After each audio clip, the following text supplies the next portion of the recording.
You thought it was over. Steely Dan is no more. They need to rename this man Still on Demon Time, cause in case you forgot what happened last time, our boy Jotaro was getting straight disrespected by his greatest op yet. This sub-boss had Jotaro so out of character that we was calling him Jotaro all last video. Cause who is this dude? Turned mans into a trampoline bridge for real. But we're gonna give him a second chance and call him Jotaro again, cause you never know, he might redeem himself low key.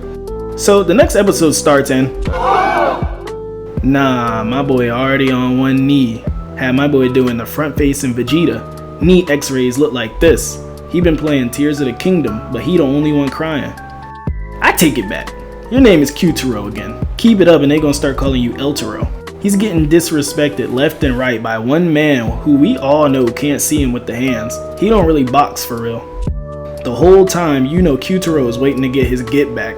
Waiting for the all clear from Joseph so he can give this man the Ora combo, no biscuit. So they start walking and Dan is like, oh, hold up. My back been itching like a mug.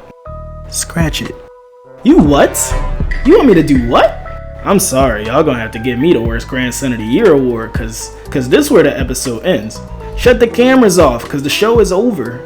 This is why he's the hero and I'm the janitor. But Jotaro gets right into it, no hesitation.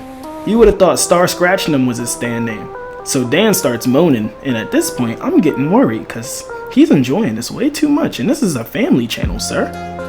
Jotaro got his eyes in the shadows, so I'm led to think that this man finna cook. But turns out, it was quite the opposite, cause when it cuts back, Dan is back with that Chucky laugh, and our boy is giving him the Squeak Squeak 3000 shoe shine special. He too damn big to be shining someone's shoes like this. But that's not even the worst part. Oh, this wasn't even necessary. Sir, you are not Captain Falcon. Keep the face when it connects though. This the most attentive he's ever looked in his whole life. Bro didn't even look this worried when Poochie snatched his discs. But wait, there's more! Dan says, I want you to use your tongue to shine them. What? Bro, what are you talking about, man? This isn't even in the manga. The animators just wanted to trifle on the Joestar name. Y'all wrong for that. But this is where things get juicy. Cause Jotaro whips out his journal and gets to documenting all his L's. Despite him catching a whole page and a half's worth, he still manages to look cool when he tells them that he wants to remember every last one of them so he can pay him back in full. Like what? Sir, you have been getting dogged for 22 minutes straight. That's an entire episode of Bob's Burgers. So of course, Steely Dan adds one more to the list of L's with a pimp slap. Knocked his mouthpiece out. But that's not even the worst of it, cause it's time to go shopping. And if I was Jotaro, and this dude Steely is just sitting there and out of nowhere he lets out this tattletale strangler ass laugh, there's no way I'm looking this calm. And to no one's surprise, he tells Jotaro to use his stand to steal some jewelry. Got man's going against all his morals. Like, we know he doesn't have the best code of ethics in the world, but Dan got him resorting to petty thievery. Funniest part is, Dan gets his snitch on and yells at the shop owner that Jotaro is stealing so that they would beat the crap out of him. After he told him to steal it. This is some Phantom Blood Dio level of mind games and torture, I swear. But the grimiest part, you wanna know the grimiest part? The worst part of this is that while our boy is getting jumped, getting worked over, Dan uses it as a distraction to snatch an even more expensive necklace since everyone will be occupied. I just know that Jotaro had to be eating these though, cause some of the hits he takes later on, eesh. Like he's super durable. They definitely jumped his ass though, left him in the street on his back pockets. Then one of them spit on him? Oh no, oh no. I know Dio is sitting back with no shirt in sight loving this right now. Like this prime television for him. Don't you have kids, sir? Come pick up your kids, how about you do that? They hungry. Yo, he really is deadbeat of the year. Yo, I just thought about this. I got a serious question real quick. What if Poochie somehow like recruited Giorno as well, like during Stone Ocean? Yo, like low key, Stone Ocean would have been cut kinda short, especially if he had GER.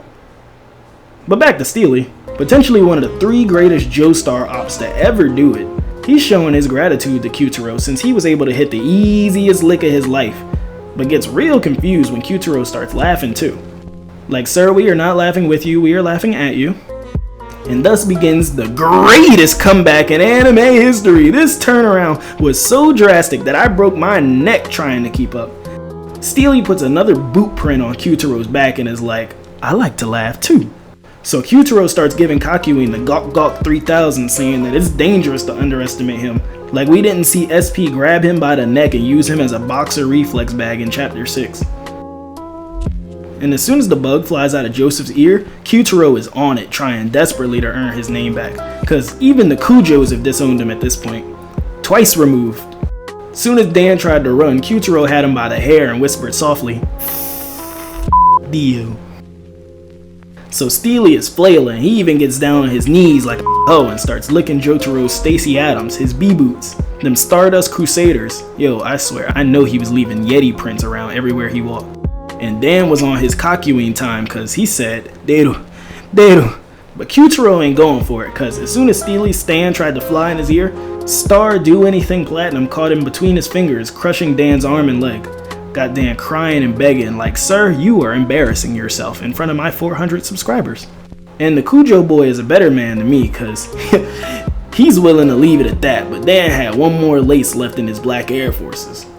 Or so he thought, cause Kakyoin still had his stand hemmed up, but somehow had no clue. So this man, Jotaro Kujo, that's right, he earned his name back, stands over him and the screen cuts to black. And he hits him with the Kakashi, worse than scum, and resumes to give Dan the ultra meanest, evilest, vilest, most cruelest, and non-compassionate mix-up heavy ultra order combo! And to top it all off, after this man is probably, most definitely, he's dead. Yeah, the guy's dead.